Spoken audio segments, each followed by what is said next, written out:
Okay, loss heading डालिए, loss of energy in capacitor, loss of energy in capacitor, loss of energy in capacitor. तो देखिए ध्यान से सुनो, जब दो कैपेसिटर मान लेते हैं इंडिविजुअल रखे हुए हैं अलग अलग, positive positive positive negative negative negative positive, दो मतलब कैपेसिटर हैं, सपोज C1 और C2 उनका कैपेसिटेंस है। एक में चार्ज कितना है Q1 और एक में वोल्टेज पोटेंशियल की वैल्यू है V1, दूसरे में चार्ज की वैल्यू Q2 है और पोटेंशियल की वैल्यू क्या है V2। अभी इंडिविजुअल है, ठीक है, अभी मैंने इनको ज्वाइन नहीं किया है, अभी क्या किया है, ज्वाइन नहीं है, नॉट ज्वाइंड है, ऐसे देखो नॉट ज्वाइंड। तब क्या होगा, इनकी एनर्जी कुछ अलग होगी। जब मैं इनको ज्वाइन कर दूंगा, जब क्या हो जाते हैं, ज्वाइन हो जाते हैं ये, तब क्या होता है, थोड़ी एनर्जी लॉस हो जाती है। क्या होती है, थोड़ी एनर्जी कम हो जाती है। क्यों कम हो जाती है भाई, लॉस, जब यहाँ से चार्ज फ्लो होंगे, जब कनेक्टिंग वायर से थोड़ी हीट जनरेट होगी, तो हीट जनरेट होगी तो क्या होगा, उसी फॉर्म हीट जनरेशन की वजह से एनर्जी थोड़ी लॉस हो जाती है। तो वही हमें एक्सप्रेशन निकालना है कि जब दो कैपेसिटर इंडिविजुअल थे तब जो टोटल एनर्जी थी, और आफ्टर ज्वाइनिंग जो टोटल एनर्जी है, तो उसमें क्या डिफरेंस है, वही डिफरेंस इसके बराबर होगा, loss of energy in the capacitor के बराबर होगा। ठीक है, इतना समझ में आया कि नहीं। चलो बिफोर ज्वाइनिंग की बात करते हैं, यानी जब ज्वाइन नहीं हुआ था, जब कैपेसिटर इंडिविजुअल थे, तो टोटल एनर्जी क्या होगी, यू इनिशियल ले लेता हूँ मैं, थोड़ा बड़ा है टॉपिक तो इस पर से शुरू करता हूँ। यू इनिशियल कितना हो जाएगा, सम होगा, individual sum, half C1 V1 square plus half C2 V2 square. C1 क्या है, पहले वाले कैपेसिटर का कैपेसिटेंस है, V1 क्या है, पहले वाले कैपेसिटर का जो वोल्टेज है, पोटेंशियल है, ठीक है, हाफ C1 V1 स्क्वायर। दूसरे वाले का क्या है, एनर्जी जो होगी हाफ C2 V2 स्क्वायर होगी। क्यू वाला भी फॉर्मूला यूज कर सकते हैं, समझ रहे हो, क्यू वाला भी फॉर्मूला यूज किया जा सकता है। क्या हो जाता है उसमें केस में, Q1 V1 वाला फॉर्मूला यूज करते हैं, वो भी यूज कर सकते हैं, ठीक है, उससे कोई फर्क नहीं पड़ेगा, लेकिन हम C1 V1 स्क्वायर, मैं आपको प्रोसीजर बता रहा हूँ। अब क्या होगा, अब सपोज ज्वाइन मैंने कर दिया, अब दो कैपेसिटर को क्या कर दिया, ज्वाइन कर दिया, after joining, joining two capacitor, अब ये V1 और V2 चेंज हो जाएंगे कि नहीं, कॉमन पोटेंशियल अचीव करने की कोशिश करेगा भाई, दोनों कैपेसिटर का पोटेंशियल चार्जेस का रीडिस्ट्रीब्यूशन होगा, रीडिस्ट्रीब्यूशन ऑफ, अभी पढ़ाया ना मैंने, इसीलिए पढ़ाया मैंने उसको, redistribution of charges take place, charges का क्या होगा, रीडिस्ट्रीब्यूशन होगा, रीडिस्ट्रीब्यूशन की वजह से क्या होगा, कॉमन पोटेंशियल अचीव करेंगे दोनों।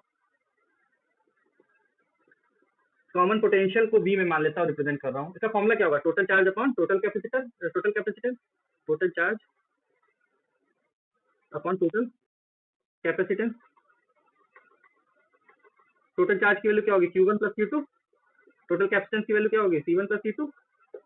इसको ऐसे भी लिख सकते हैं, C1 V1 upon C1 V1 plus C2 V2 upon C1 plus C2, ठीक है ना, यहाँ तक तो क्लियर है।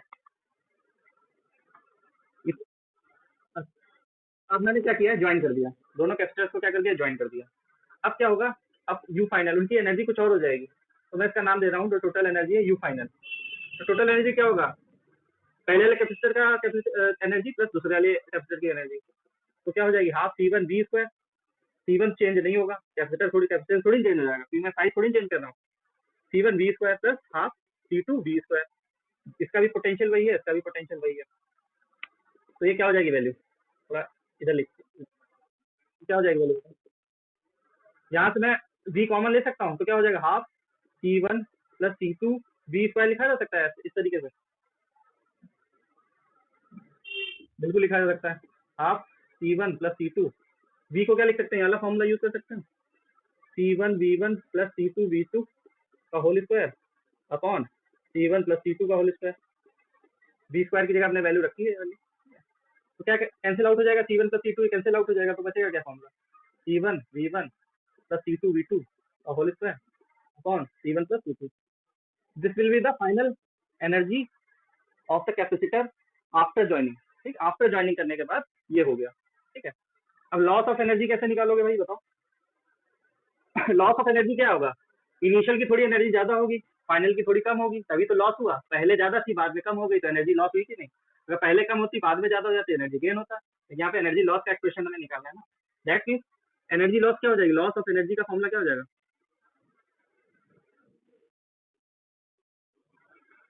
भैया माइक ऑफ करो यार, अपना फोन ऑन कर रखा है किसने?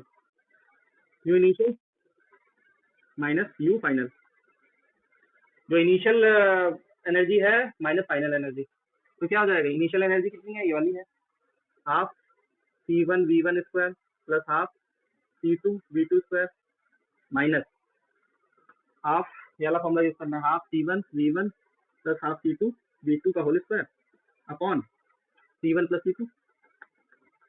क्लियर है? दिख नहीं रहा है ना, पीछे रख देगा। ठीक है, इतना समझ में आया? हमने इस वाले को इससे माइनस कर दिया। अब क्या लेना? हाफ कॉमन ले सकते हैं, दोनों इस वाले एक्सप्रेशन में भी हाफ है, उसमें भी हाफ है, तो ब्रैकेट में क्या बचेगा? With in the bracket will be C1 V1 square plus C2 V2 square, और एलसीएम भी ले रखा है अपने, तो क्या हो जाएगा? यहाँ मल्टीप्लाई करना पड़ेगा C1 प्लस C2 से, plus C1 V1 plus C2 V2 का whole square upon C1 plus C2, ऐसे लिखा जा सकता है। अब पहले हमें क्या करना है? C1 को इस वाले एक्सप्रेशन से पूरा मल्टीप्लाई करना है, फिर C2 को मल्टीप्लाई करना है इससे, तो क्या हो जाएगा?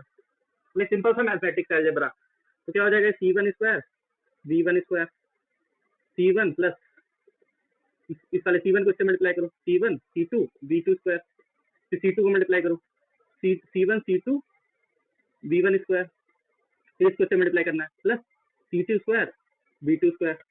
ठीक है, ये माइनस है, सॉरी प्लस नहीं है, माइनस है यहाँ पे, माइनस इसको ब्रैकेट को ओपन करो तो क्या हो जाएगा? C1 स्क्वायर V1 स्क्वायर ए स्क्वायर, ये ए स्क्वायर है, तो C1 square V1 square plus C2 V2 square, यानी कि C2 square V2 square plus 2 C1 V1 C2 V2, ये हो जाएगा कि नहीं हो जाएगा? Upon C1 plus C2 equal to का साइन, फिर तो हाँ, अब देखो कैंसिल आउट क्या क्या हो जाएंगे, मैं डायरेक्ट कर रहा हूँ थोड़ा, ये वाला इससे कैंसिल आउट हो जाएगा कि नहीं जब ब्रैकेट ओपन होगा, और ये वाला C2 V2 स्क्वायर इस वाले एक्सप्रेशन से कैंसिल आउट हो जाएगा। ठीक है, बचेगा क्या? बचेगा ये वाला portion C1 C2 V2 square plus C1 C2 V1 square, और इसके बाद माइनस साइन लगा हुआ है तो ये भी माइनस में हो जाएगा, minus minus 2 C1 C2 V1 V2, ऐसे लिख सकते हैं अपॉन C1 प्लस C2। ना समझ में आया? अच्छा, यहाँ से क्या कौन चीज ऊपर वाले से न्यूमरेटर से क्या चीज कॉमन ली जा सकती है? यहाँ पे कर रहा हूँ, न्यूमरेटर से क्या चीज कॉमन ली जा सकती है बताओ? Very good, C1 C2 can be taken from the numerator, बचेगा क्या ब्रैकेट में? V1 square plus V2 square plus sorry minus 2 V1 V2 upon C1 plus C2। Main आपका प्रोसीजर याद रखना है, ठीक, बाकी रीअरेंज करके आप कैसे भी कर सकते हो। C1 C2, अच्छा ये वाला ब्रैकेट में कितना फॉर्मूला है? V1 माइनस V2 का whole square upon C1 plus C2, ये आपका लॉस इन एनर्जी आ गई, ये पूरा लॉस इन एनर्जी का एक्सप्रेशन हो गया, यू लॉस लिख दे रहा हूँ मैं।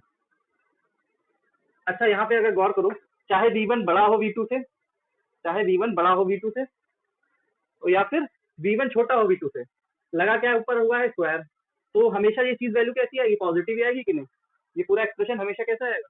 पॉजिटिव ही आएगा। दैट मीन्स इससे ये बात साबित हो रही है कि you initial minus you final हमेशा पॉजिटिव ही रहेगा। इसका मतलब क्या है? ये यू इनिशियल हमेशा बड़ा ही होगा, तभी तो पॉजिटिव वैल्यू आ रही है। कहने का मतलब लॉस ही हो रहा है एनर्जी का। भाई हमने ये पूरा फॉर्मूला यूज किया है और एक्सप्रेशन जो आ रहा है वो पॉजिटिव आ रहा है। ये अगर V1 बड़ा भी हो V2 से या फिर V1 छोटा भी हो V2 से, ये वैल्यू हमेशा पॉजिटिव ही होगी कि नहीं? क्योंकि स्क्वायर लगा हुआ है, माइनस का भी स्क्वायर क्या होता है? पॉजिटिव ही होता है।